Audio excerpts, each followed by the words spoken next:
কীরকম হেপাটাইটিস রোগটা এবং কি কি উপসর্গ দেখে একজন মানুষ এই রোগটা বুঝতে পারবেন?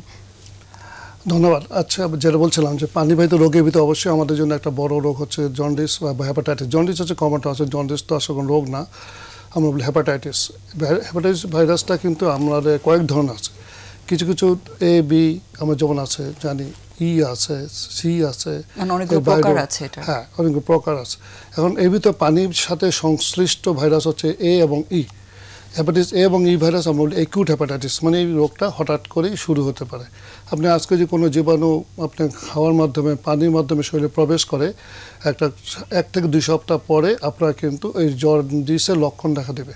তারপরে তো কী লক্ষণ? প্রথম মানে প্রোড্রোমাল অথবা এক ধরনের শুরুতে এক ধরনের জ্বর ভাব, শরীর ব্যথা, ভাইরাস জ্বর যেরকম হয় একটু জ্বর থাকতে পারে, শরীর ব্যথা থাকে, মেজ বলি বাংলা যেটা, এটা হতে পারে। ফলোড বাই খাওয়ার রুচি কমে যাওয়া, যেটা ইম্পর্টেন্ট হচ্ছে রুচি কমে যাবে। তারপরে বমি ভাব বা বমি হয়ে যাবে কারো চোখ হলুদ হওয়া শুরু করবে।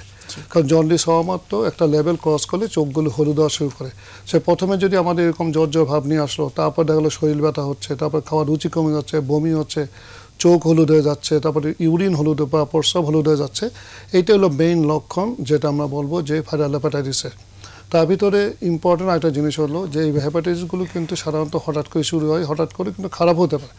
সেই জন্য কোনো লক্ষণ দেখেন আপনি যে কোনো ধারে কাছে একদম মেডিকেল প্র্যাকটিশনার, কারণ এটা কমন রোগ তো সবাই এটা জানেন, ফলে ওনার কাছে গেলে কিন্তু আপনি এটা পরীক্ষা করে এটা যে ওনার নির্ণয় করবেন আপনার জন্ডিসের মাত্রা কী।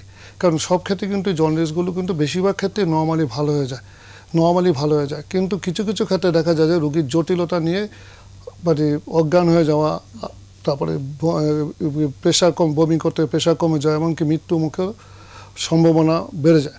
সো এইগুলো হলো কিন্তু আপনি অবশ্যই এই জন্যে বলা যে একজন চিকিৎসকের কাছে থেকে আপনি একটু পরামর্শ রাখবেন কীভাবে চলবেন।